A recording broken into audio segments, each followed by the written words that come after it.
Hey nerds, Farmer Jesse here. Welcome to Growers Daily, your daily dose of ecological farming insight. It is Tuesday, October the 7th, 2025, and today we are talking about plants feeding the soil, why we avoid disturbance within reason, and wood chips in the tunnel pathways, or not. So let's do it.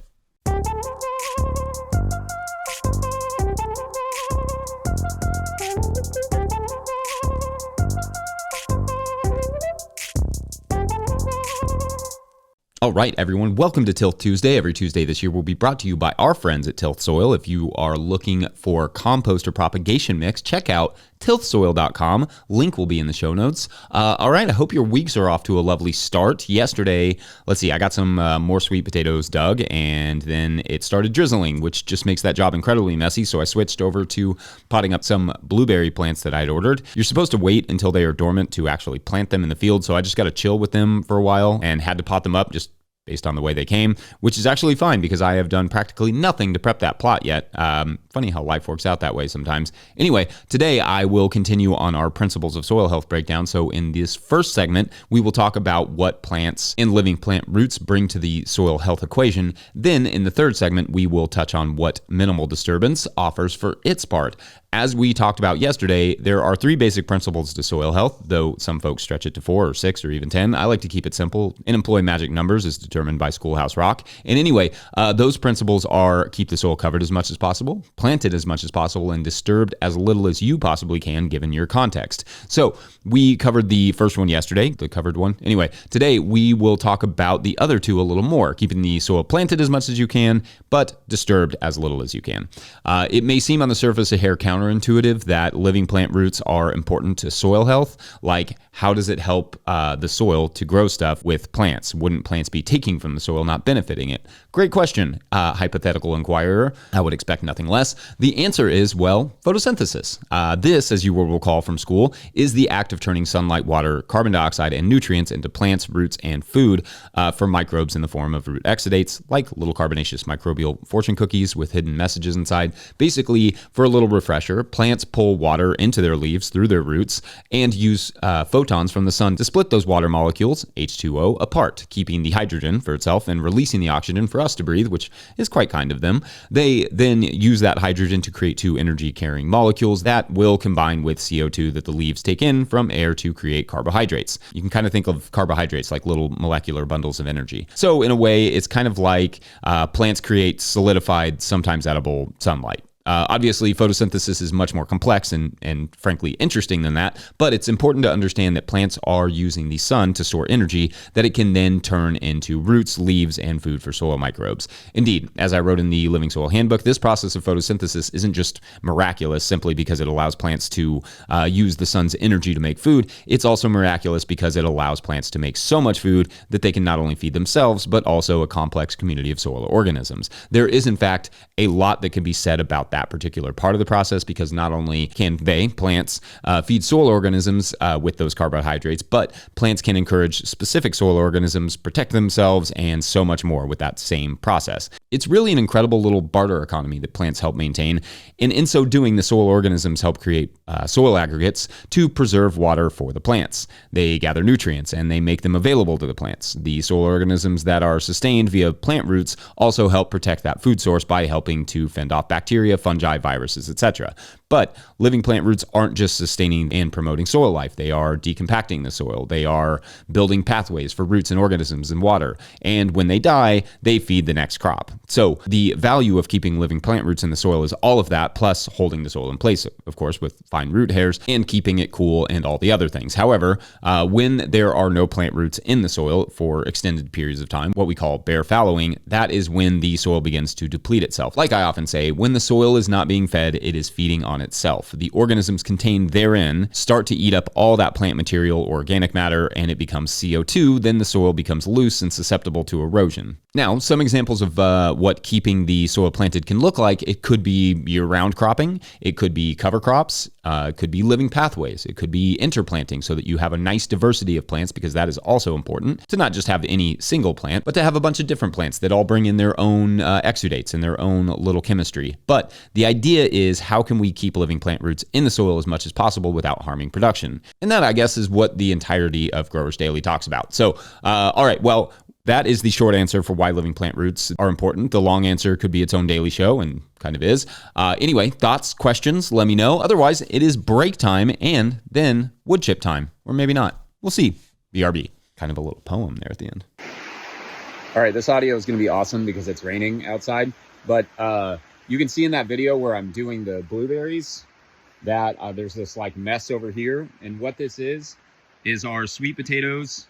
I have them curing in our greenhouse. I just have them under row cover, and I tied it off just so rodents couldn't get up in there and, you know, keep eating on them like they've been doing all season. And then this week I'm going to close the greenhouse off to make it a little bit warmer in here, but last few days have been warm enough, and now it's starting to cool off. So I think the curing is going to slow down if I don't close off the tunnel. So anyway, I hope you could hear some of that. Yep.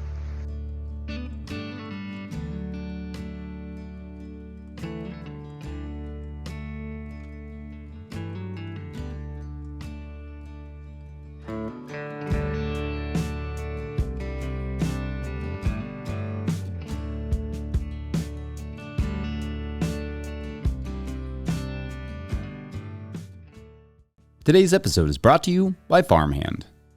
Renewal season is here, and the work you put in now is what brings members back next year. Ari Memar, founder of Farmhand and a guest you've heard on this podcast, has worked with regenerative farmers to create a playbook that turns renewal season into a growth season. One farmer, Melanie at Shake Fork Community Farm, brought in $40,000 in renewals in just 2 weeks using this strategy. Now, Ari and Melanie are sharing the exact approach in a free live workshop and downloadable playbook. Watch on demand and get the playbook at farmhand.partners/no-till. That's farmhand.partners/no-till. All right, back to the show. If you, the listener or viewer, are enjoying this podcast, getting even a small amount of value from it, consider supporting our work. Over at patreon.com/no-till-growers, I will try to get to questions from everywhere that questions come in, but I will always get to your Patreon questions. Now, today's Patreon question comes to us from Patreon member Nathan Meadows, who writes, quote, "Hey Jesse, Nathan here, just south of you in Mercer County, Kentucky, Zone 6B. This show has been an excellent addition to all of your work. I'm flipping my tunnel beds and am debating with myself about keeping the pathways bare or using wood chips. They are 1 foot wide pathways. I want to keep them bare to shovel any compost or loose soil back into the beds when I flip them.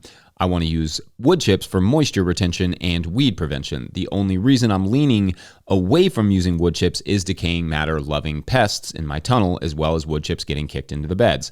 What do you use in your tunnels, and can you advise for using bare or wood chip paths?" End quote. All right, Nathan, not far from us here, so that's cool, and I'm assuming part of the BBN, so shouts, go Cats. So yes, this is a great question, as you might or might not know. I'm not the biggest wood chip fan for pathways.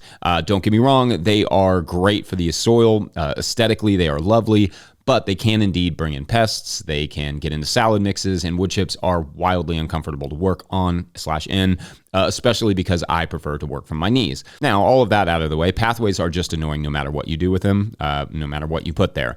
Pathways do not earn money or grow food, and they are largely just wasted space and wasted labor. If you put nothing there, though, then you have a muddy area that you have to cultivate. If you put living plants there, as I do in the field, then you have to mow and edge them regularly or they become a problem. If you put wood chips there, you have to replenish those wood chips regularly and pick little wood chips out of your lettuce mixes, which can be a pain and frankly, really, really obnoxious and slow the whole process down. So there is really no one perfect answer. All the answers to pathways are kind of a bummer. On the positive side for wood chips, I like how they feed the soil. The chips slowly break down, turn into soil organic matter, feed microbes and plants alike, while also helping to retain moisture and suppress, at least for a while, weeds. They can make great fungal habitat as well, and they may provide the only path to revenue in terms of pathway management for things like the Winecap stropharia mushroom, which, okay, themselves are not my favorite mushroom, but if you can find a market, they can really produce in the spring. On the negative side, slugs and arthropods love them some wood chips, so that may encourage those pests to come into the tunnels. The wood chip pieces will absolutely work their way into the lettuce mixes, as I said, and the lettuce heads when you're covering or uncovering them, or when you're just like moving around, or just sometimes when you're breathing near them. Unless you are squatting the whole time, wood chip pathways are not super comfortable to work in, and our kids complain when I add wood chips because they like to be barefoot in the garden.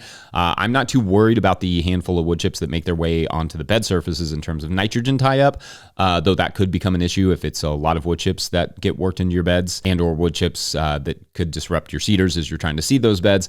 As for the bare pathways, this is what most growers use who I know because it's simple if you're willing to put the work in. And in a tunnel, they're not getting moisture as much unless you overhead water them. Therefore, they don't tend to be quite as big of a weed issue in the tunnels. The big negative is, unlike plants or wood chips, bare pathways don't add much of anything to the garden except labor. So again, there is no perfect answer for paths in general, but if I'm going to employ them directly in the garden, the tunnels are where I usually put the wood chips, preferably after the lettuce has come out and the tomatoes are in so that I can avoid the lettuce mix contamination issue. Anyway, what are your all's experiences with wood chips in the tunnels? Yay, nay, let us know. And otherwise, we're going to take a quick break. And when we come back, we get disturbing. Sort of not. It's a soil thing. Be right back.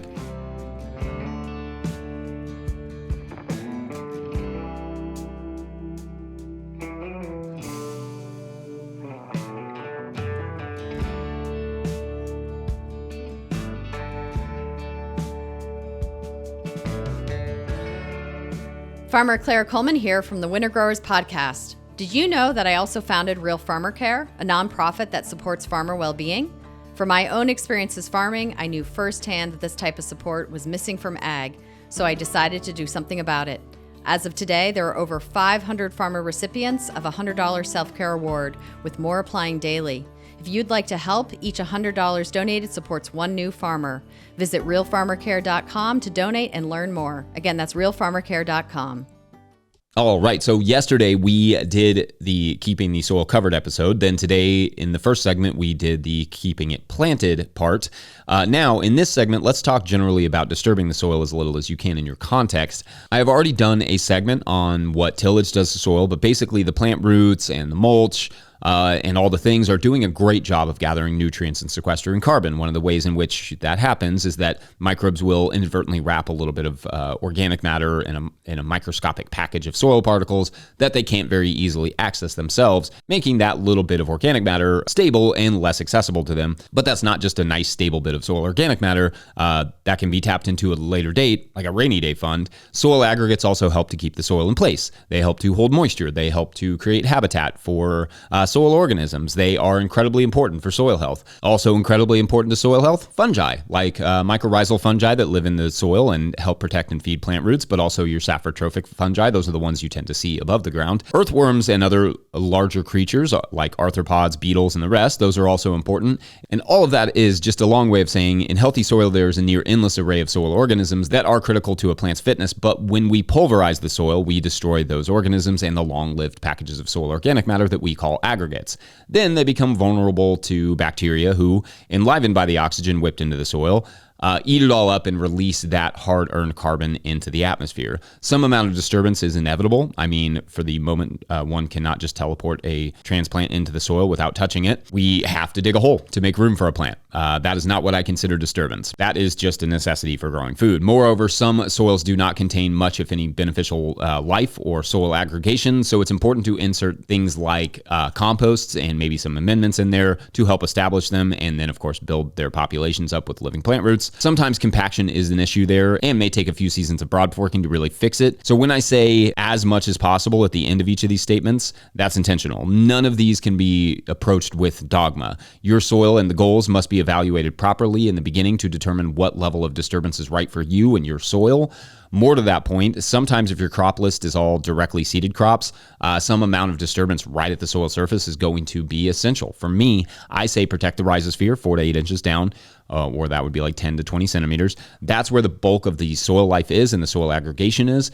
The top couple of inches of soil, albeit important in terms of erosion, are okay to disturb to some extent as needed, though I should note the more disturbance, the more weeds. So, it's a balance. Anyway, I think that's a good start on these topics, but we can dive more into the nuances of each over time.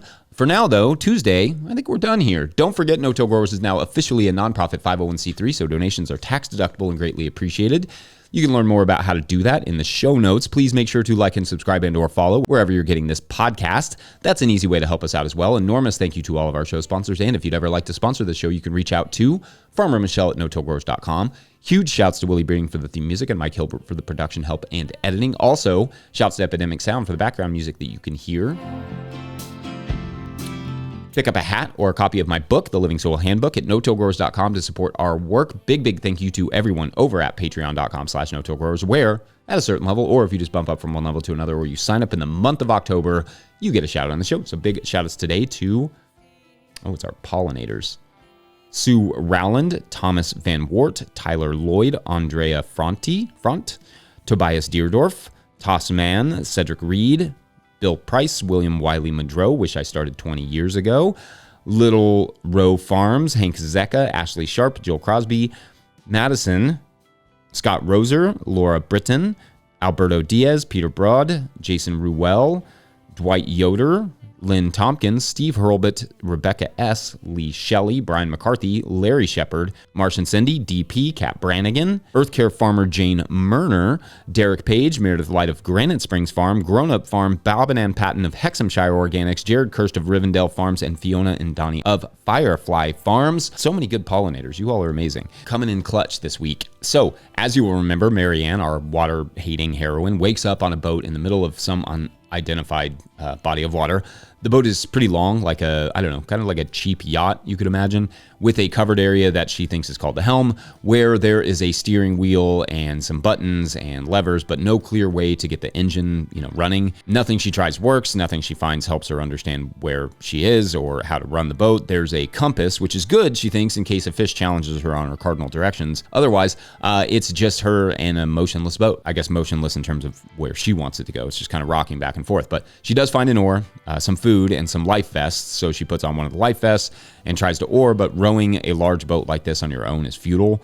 There is a sail, but she can't really figure that part out. She eventually, after the sun goes down, finds a small bed in the cabin and then goes to sleep. It's the next morning when things get interesting, and that's for tomorrow on the boat something. I didn't really think about this one very hard. All right, but we'll do that tomorrow. Thanks for watching and/or listening. We'll see you then.